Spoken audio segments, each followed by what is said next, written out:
주께서 또 가라사대 불의한 재판관의 말한 것을 들으라.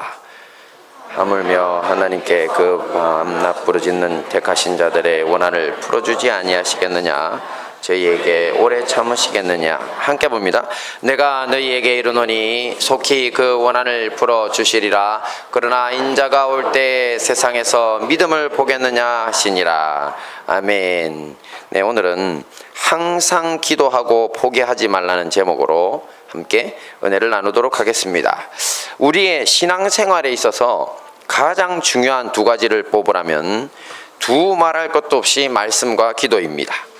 말씀과 기도는요, 흔히 우리가 먹는 음식이나 또 생명을 위해 숨쉬는 호흡에 비유됩니다.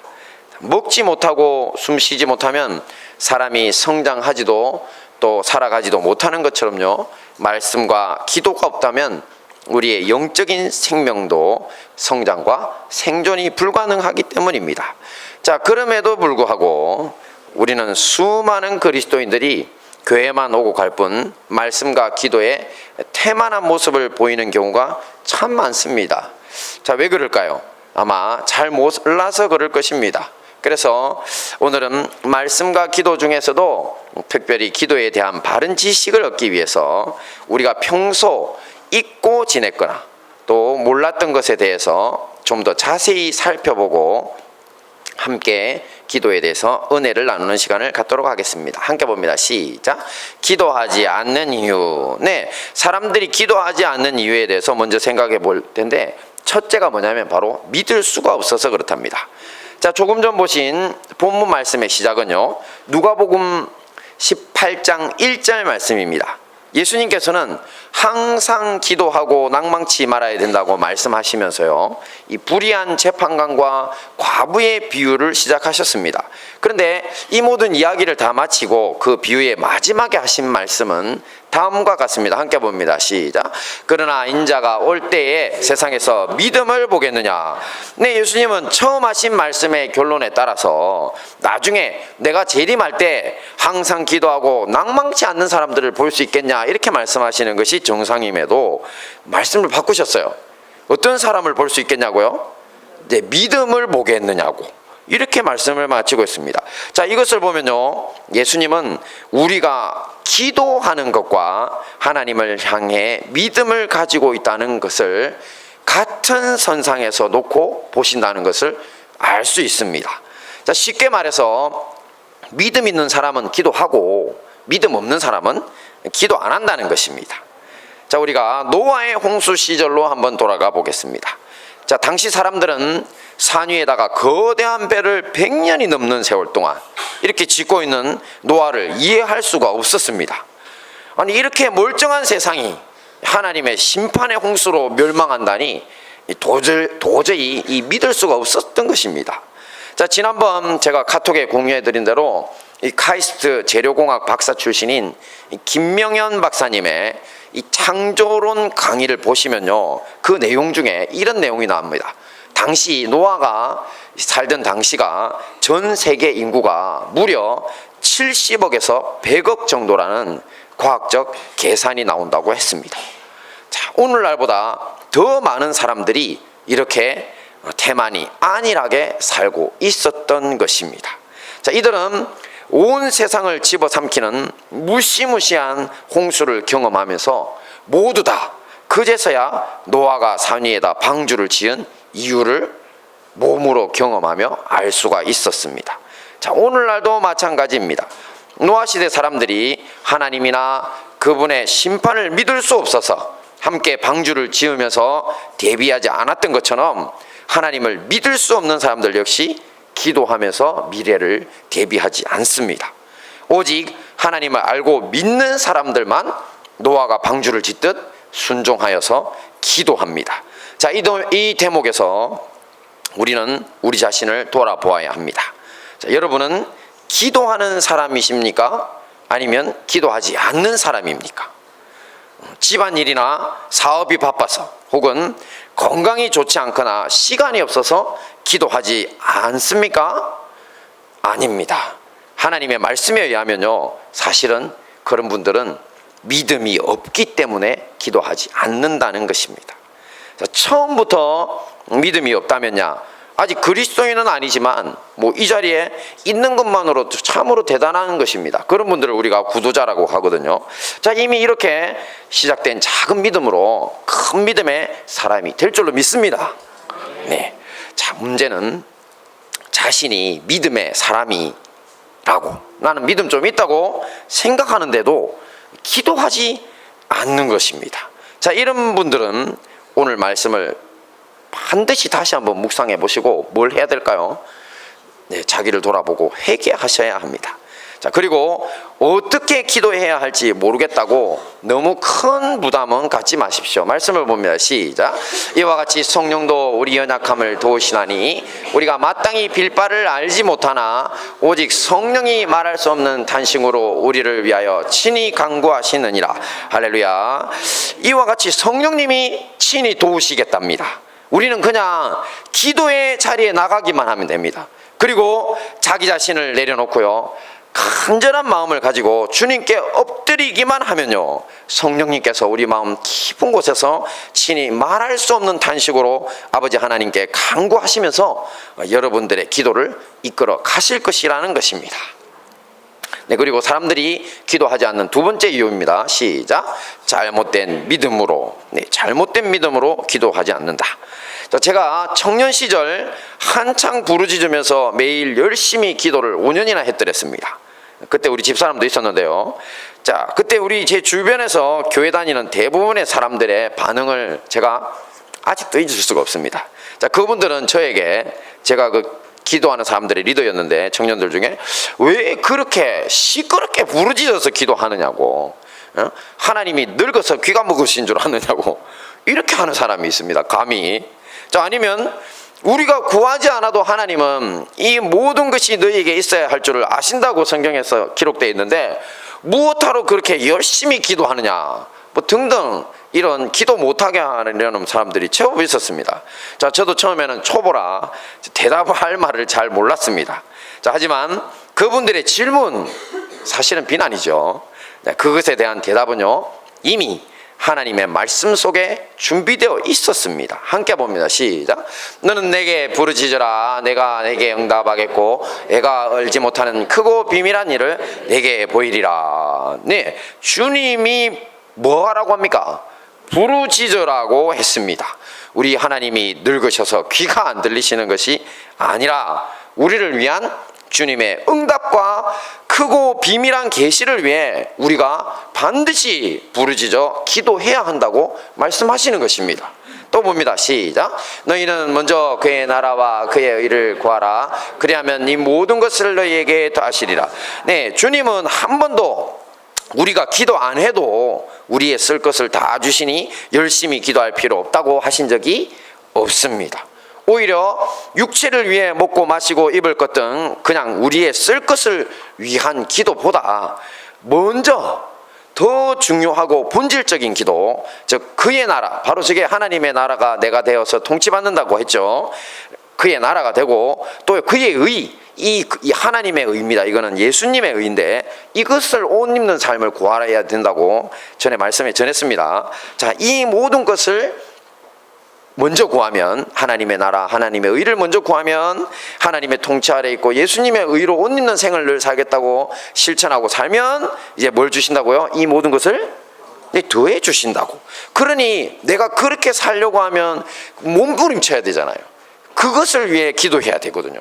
그래서 이런 본질적인 기도의 핵심을 두고 끊임없이 더 열심히 기도해야 한다고 하나님의 말씀은 우리에게 가르쳐 주시는 것입니다.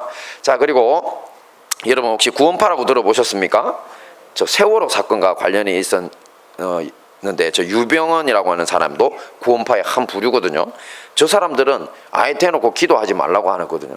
필요 없다고.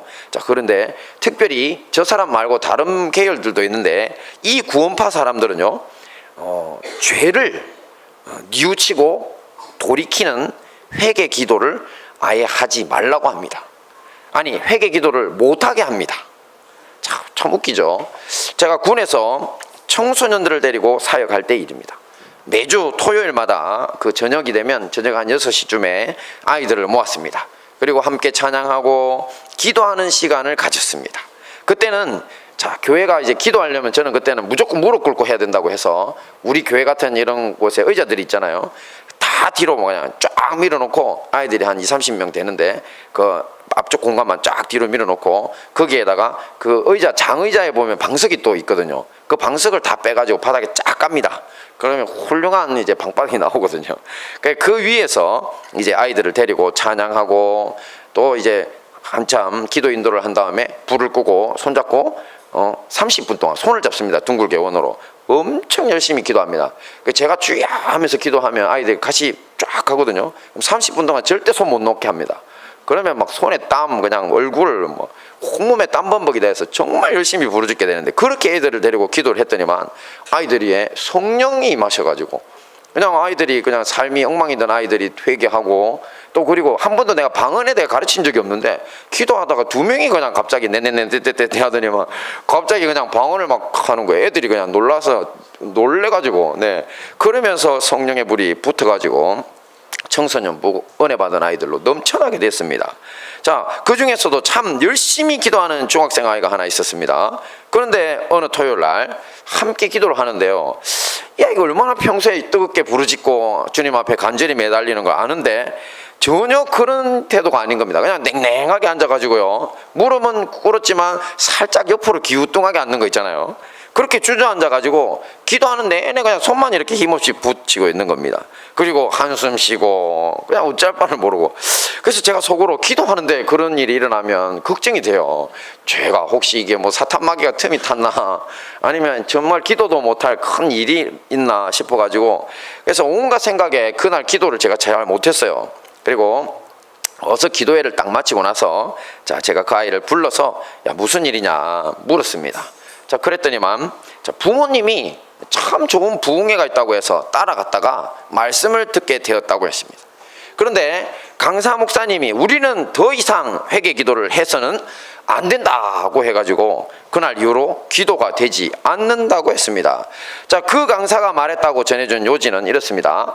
자, 예수님은 십자가에서 우리 인류 구원의 대속을 다 이루었다고 하셨다. 자, 예수님이 다 이루셨다고 하셨는데 우리가 회개를 계속하는 것은 구원받지 못한 증거다.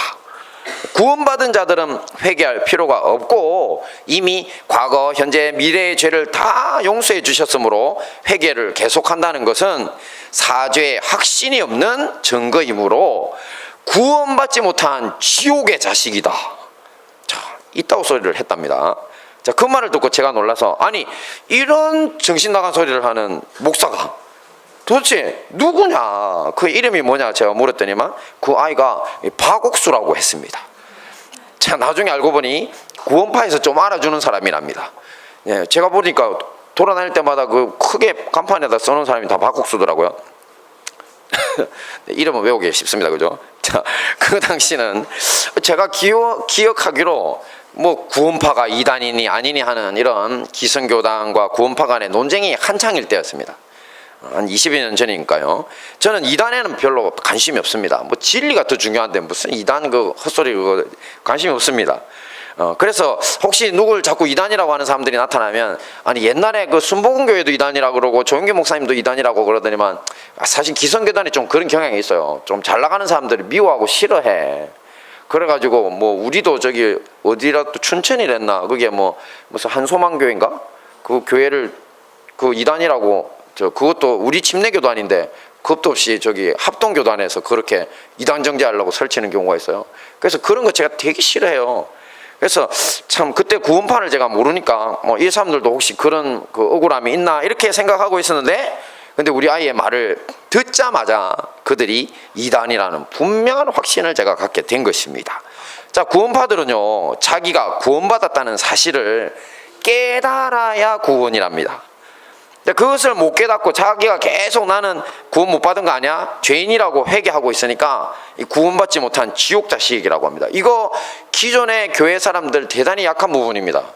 왜냐하면 구원받았다고 하는데 자기 삶이 엉망진창이거든. 맞잖아요. 우리가 보면 막 욕하고 뭐 저기 술이며 온갖 중독에서도 못 벗어나고 힘든 사람 많잖아요. 그러니까 이제 자기의 삶의 모습 때문에 하나님은 의지하지만 예수님께 구원은 받았다고 하지만 구원 받았나 못 받나 고민한 사람 많거든요. 그러니까 깨닫지 못한 사람은 구원 못 받았다고 딱 찔러 들어옵니다. 힘들어요. 그죠? 하지만 여러분 잘 아셔야 합니다. 참으로 이것은 어리석은 소리입니다. 자, 이런 깨달음과 구원에 대한 믿음을요, 조금 어려운 말로 영지주의라 그래요. 자, 수천 년이 된 아주 오래된 이단입니다. 자, 진리는 이렇습니다. 구원은 내가 깨닫는다고 되는 것이 아닙니다. 오직 누구의 선물? 하나님의 선물입니다. 나는 구원받았다고 아무리 지가 이야기하고 돌아다녀 보세요. 하나님이 하늘에서 보시고 웃기고 있네. 구원받을 수 있어요, 없어요? 없다는 겁니다. 성경을 보시죠. 성경에 보시면 구원받은 자들은 구원받은 삶을 삽니다. 행동합니다. 그래서 예수님께서는 악한 나무인지 못된 나무인지는 그 행실을 보면 안다고. 그러니까 우리가 우리의 삶에서 비록 어떤 때는 넘어지기도 하지만 선한 행실의 열매를 맺으려고 노력하는 사람들, 예수님 붙잡으려고 하는 사람들은 다 구원의 사람이라고 하나님이 보시고 인정해 주시는 거거든요. 그런데 그게 아니라 그런 건 별로 필요 없어. 내가 구원받았다고 내 스스로 믿으면 돼. 그게 구원이야. 이거 좀 어디 기성교단 어디 하고 비슷한데 자기가 믿으면 구원받았대. 그래서 구원의 확신을 계속 강조해요. 그래서 저는 그거 절대 반대예요. 네가 확신한다고 되는 문제가 아니라 주님이 선물로 주시는 것이 문제다. 그리고 구원받았는지 안 받았는지는 주님을 의지해서 살아가다 보면요, 내가 언제 받았는지도 모르게 내가 구원의 사람인 줄 알게 돼요. 내가 언제 하나님의 자녀가 된지도 모르게 내가 하나님의 자녀인 줄을 알게 돼요. 할렐루야. 네, 구원은 그래서 예수님 말씀하시기를 구원받았다는 건 거듭났다는 거거든요. 이게 바람이 임의로 불매 어디로 와서 어디로 가는지 알지 못하는 것처럼 구원받은 자들이 다 이와 같다는 겁니다. 할렐루야. 자, 그런데 이제 그렇다 보니 우리의 삶에 우리가 잘 모르고 놓치는 부분들이 있다. 늘 우리가 이제 사탄 마귀가 우리를 다시 죄의 종 아래로 끌어가려고 하고 유혹하려고 하죠. 그죠? 싸움이 계속 되지 않나요? 그죠? 근데 이런 싸움 속에서 우리가 자꾸 져가지고 하나님을 저버려버리면 그 구원에도 실격입니다. 저는 분명히 이야기합니다. 저기 장로교회 칼빈주의에서는 뭐 한 번 구원은 돌이킴이 없다고 하는데 그렇지 않습니다. 하나님이 구원을 선물로 주시는 것이지만 하나님은 성령까지 선물로 주시는 하나님이시지만 우리 사울의 예를 아시죠? 성령 받은 자라고 하더라도 배신하고 그따위 짓 하면 버림받습니다. 성경을 가만히 읽어보면서 자, 그렇게 하는데 버림 안 받는지 한번 보라는 거죠. 그죠? 절대 어떤 교리가 구원을 주지 않습니다. 자, 너무 심각하게 듣지 마시고요. 우리는 예수님 안에 구원의 길에 들어섰으니까 겁내지 마세요. 그냥 주님 의지하고 이렇게 주의 말씀대로 살려고 애쓰면 다 구원의 백성입니다. 그러니까 이런 우리를 자꾸 흔들어 놓으려고 마귀들이 흔들잖아요. 그죠? 우리 어떤 때는 죄 아래로 끌고 가고 어떤 때는 이상한 교훈한 노래로 우리를 끌고 가거든요. 이때 우리 자신을 돌아보는 방법, 또 우리가 마귀를 대하여 승리할 수 있는 방법이 뭐라고요? 바로 회개 기도입니다. 회개 기도. 이런 회개 기도를 통해서 우리가 예수님의 형상을 입는 것을 뭐라고 하느냐면 성화되어 간다고 합니다. 거룩해진다는 것입니다. 자, 이 거룩해지는 도구가 뭐라고요? 회개 기도입니다. 자, 그런데 이런 회개 기도를 하지 말랍니다. 네, 회개 기도하는 사람은 어디 자식이라고요? 지옥 자식이랍니다. 저도 똑같이 욕을 하고 싶은데 참습니다. 네. 이런 말도 아니, 이게 뭡니까? 이렇게 회개 기도를 부정하는 박옥수라고 하는 사람은, 이 사람이 전하는 복음은 그야말로 죄에 찌든 지옥 자식을 만들기 위한 복음인 것입니다. 그러니 그의 말은 사탄 마귀의 말과 똑같은 것입니다. 성경을 보시면요, 사탄 마귀도 예수님을 유혹하면서 놀랍게 성경 말씀을 인용합니다. 자, 주의 천사들이 너를 지켜 그 발이 상하게 하지 않는다고 합니다. 예수님 보고. 그러니까 여기서 뛰어내리라고. 자, 이게 어딘 줄 아십니까? 시편 91편 12절 말씀입니다. 나중에 찾아보세요.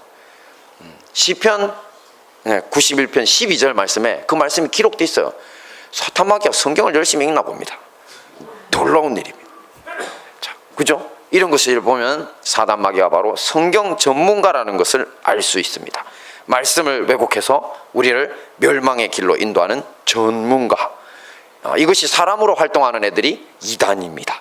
그러니 여러분, 이렇게 평소에 스스로 생각하는 잘못된 믿음, 뭐 하나님이 귀가 멀었냐는 둥, 그리고 뭐 우리는 기도 안 해도 하나님 다 알아서 해준다는 둥, 잘못된 믿음, 스스로 생각하는 잘못된 믿음, 또는 아니면 저런 이단들이 준 거짓 교훈에 속지 마시고 반드시 기도하셔야 합니다.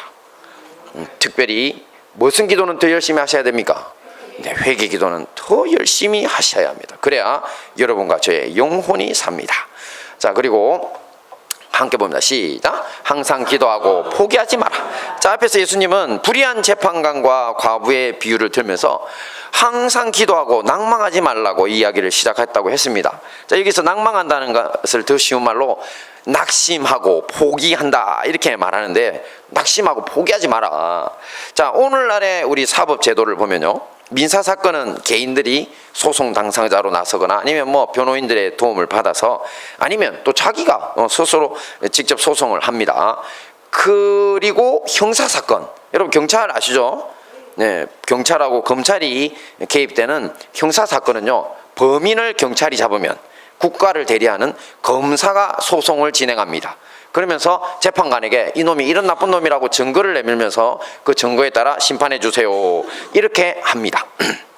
자, 하지만 고대 이스라엘 사회의 법정에서는요, 우리의 상식과 다르게 경찰이나 검찰의 사명을 감당해 줄 사람이 아예 없었다고 합니다.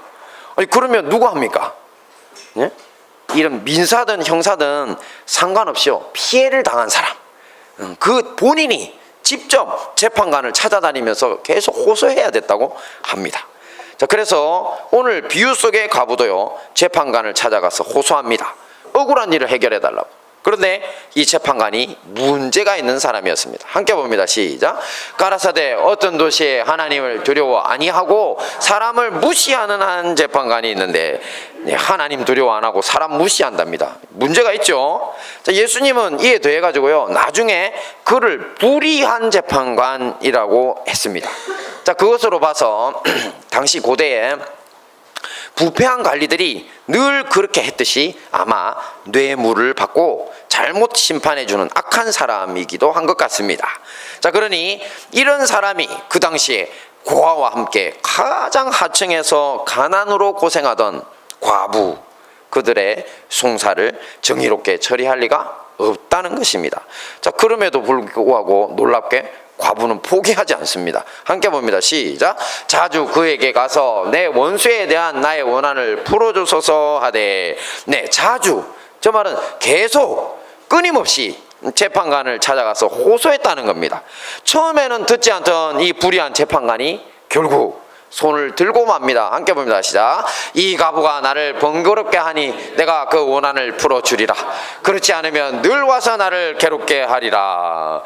예, 예수님은 이렇게 말하고 있는 불의한 재판관을 주목해 보라고 하십니다. 자, 그는 불의한 사람인데도 끊임없이 찾아와서 호소하는 과부의 소원을 아이고 귀찮아서라도 들어줄 수밖에 없었습니다. 그렇죠?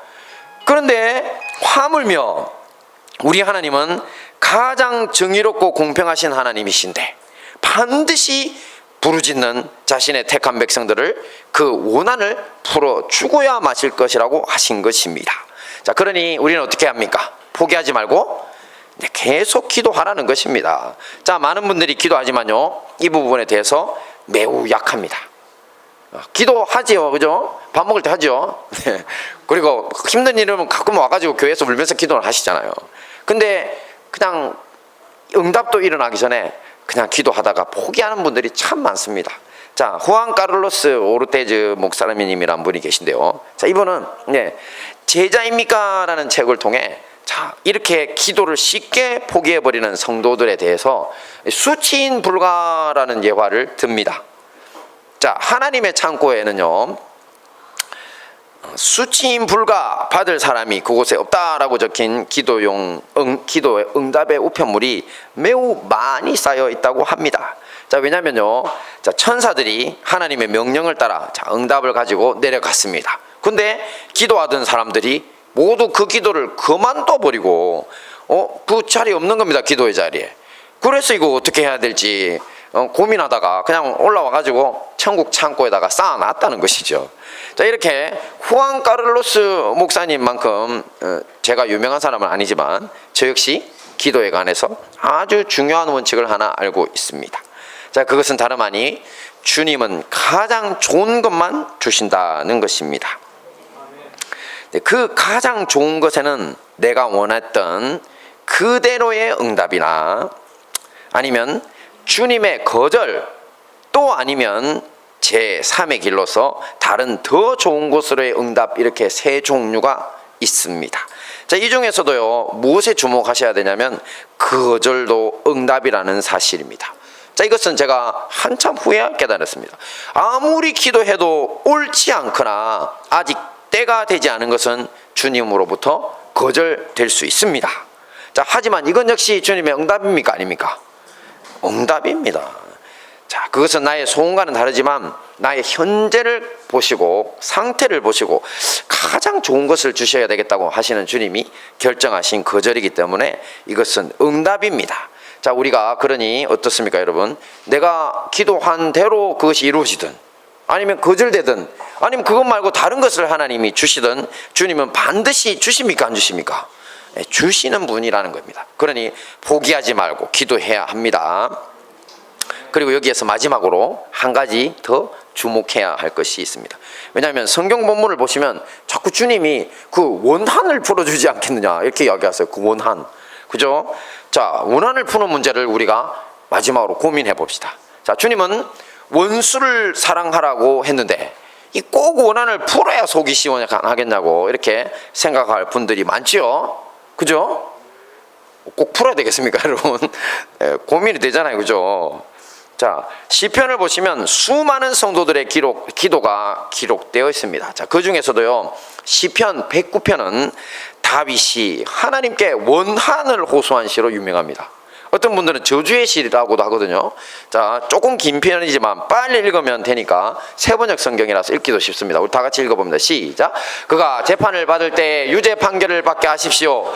그가 하는 기도는 죄가 되게 하십시오. 그가 살 날을 짧게 하시고 그가 하던 일도 다른 사람이 하게 하십시오.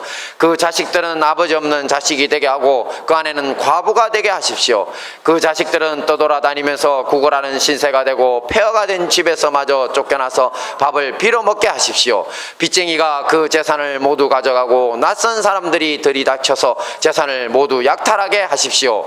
그에게 사랑을 베풀 사람이 없게 하시고 그 고아들에게 은혜를 베풀어 줄 자도 없게 하십시오. 자손도 끊어지고 후대에 이르러 그들의 이름까지도 지워지게 하십시오. 아멘 하기가 좀 무섭습니다, 그죠? 아니, 성경에는 이 사랑의 말씀만 가득 차 있는 줄 알았는데 아니, 이런 부분도 있었다니 정말 놀랍지 않습니까, 그죠?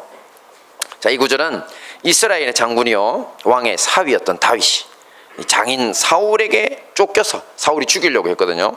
들로 산으로 이방 나라를 전전하면서 고통당할 때의 일입니다. 그러면서 그 원통함을, 그 원한을 하나님께 호소한 것입니다. 자, 얼마나 마음이 분하고 억울하면 저렇게 기도했겠습니까? 이미 다윗의 마음은 사울을 비롯해서 사울 옆에서 자신을 모욕하고 또 옆에 사울에게 나쁜 말로 이제 다윗은 반드시 죽여야 한다고 이런 악한 말을 하는 자들, 그런 사람들을 참 바로 그들 원수들을 자기가 보는 앞에서 그야말로 저렇게 저주하고 다 자기 손으로 죽여버리고 싶었을 것입니다. 하지만 실제 기록을 보시면 다윗은 한 번도 사울에게 직접 욕을 하거나 그를 죽이려고 시도하지 않았습니다. 하나님이 여러 번의 기회를 사실 주셨습니다. 사울이 잠자고 있다거나 아니면은 사울이 볼일 보러 왔는데 그 주변에 군사들하고 같이 앉아 있었다거나 혼자 왔는데 이런 일들이 있었는데 그때 다윗은 차마 그를 죽이지 못했습니다. 아예 손도 대지 않았습니다. 자, 그러니 이렇게 원한을 실행하지도 못하던 다윗이 이런 기도로 그의 원통함을 하나님께 호소해서 풀지 않았다면 어땠겠습니까? 아마 화병으로 죽거나 큰 병에 걸렸을 것입니다. 아니면 때로는 자신을 이 지경으로 방치하신 것 같은 왜 하나님이 안 돌봐주셨을까? 안 보호해주셨을까? 이런 하나님을 원망하거나 주변 사람들을 원망하면서 인격 파탄자가 됐을지도 모릅니다. 하지만 다윗은 어떻게 했습니까? 기도함으로 이 모든 원통함을 하나님 앞에 아뢰임으로 이 원통함을 들어주시고 위로해 주시는 주님과 더욱 깊은 교제 가운데 나갑니다. 그러면서 그때 사람들은 생각하지도 못했던 놀랍게도 선지자의 반열에까지 들어갑니다. 여러분, 다윗 왕만 아닙니다. 용사만 아니고 그는 선지자입니다. 예수님이 다윗의 시편의 기도를 인용하셨어요. 그리고 이제 그 다윗이 예수님이 자기 후손으로 오실 것까지도 알고 있었어요. 그래서 자세히 한번 보세요. 보시면 이 왕인 이 다윗이 놀랍게 선지자 중에 한 명이 됩니다. 이것은 바로 하나님 앞에 자신의 진심을 정말 저주까지도 원통함까지도 하나님 앞에 다 아릴 줄 아는 그런 기도의 사람이었기 때문입니다. 후대에 보시면 그의 기도대로 원수들은 다 멸망해 버렸습니다. 그는 믿음의 최후 승리자, 세계사에 남는 위대한 왕도 되었습니다. 자, 이것이 바로 우리가 원통함에 대해서 기도해야 하는 이유입니다. 우리에게도 원수들이 있을 수 있습니다. 하지만 직접 욕하고 그들을 해치려고 해서는 안 됩니다. 하나님 방법이 아닙니다. 다윗처럼 공의로운 주님께 기도함으로써 그 원한을 호소하며 풀어야 한다는 것입니다. 네, 하지만 하나님이 만들어 놓으신 사법제도 역시도 하나님의 공의에 맡기는 거니까 우리는 아예 그냥 악한 사람들은 고소해도 안 되나 보다 생각은 하지 마십시오. 전혀 다른 문제입니다. 자, 함께 봅니다. 시작. 네, 사랑하는 자들아, 너희가 친히 원수를 갚지 말고 진노하심에 맡기라. 기록되었으되 원수 갚는 것이 내게 있으니 내가 갚으리라고 주께서 말씀하시니라. 네, 이렇게 주님께 원한을 호소할 때 주님이 다 갚아주시니 안심하고 살라는 것입니다. 자, 그러니 여러분 혹시 원통한 일 있으십니까? 가슴에 쌓아놓고 병으로 끙끙 앓으시겠습니까? 아니면 주님께 호소하시겠습니까? 그렇죠? 그리고 또 스트레스 받는다니까 주변 사람들 막 원망하고 괴롭히고 하실 겁니까? 그러지 마시고 오직 기도로 부르짖으면서 다윗처럼 승리하는 우리 모두가 되어야 될 것입니다. 네, 말씀을 간략히 정리해 볼게요. 기도하지 않는 이유가 뭐였죠? 네, 바로 네, 제가 안 뽑아놨네요. 네, 기도하지 않는 이유. 네, 우리가 믿음이 없어서 또 잘못 배워서 나쁜 이단 같은 것들에게 그런 것 때문에 기도하지 않는다고 했고요. 그리고 이제 마지막으로 항상 기도하고 포기하지 말아야 되는 이유가 뭐였죠? 예, 주님이 다 듣고 계시고 응답하시니까 승리하실 거니까. 할렐루야. 네, 이 모든 말씀으로 항상 기도하고 응답을 얻기까지 포기하지 않음으로 승리하시는 우리 행복한 단일교회와 형제교회 성도님들 되시기를 축원합니다. 아멘.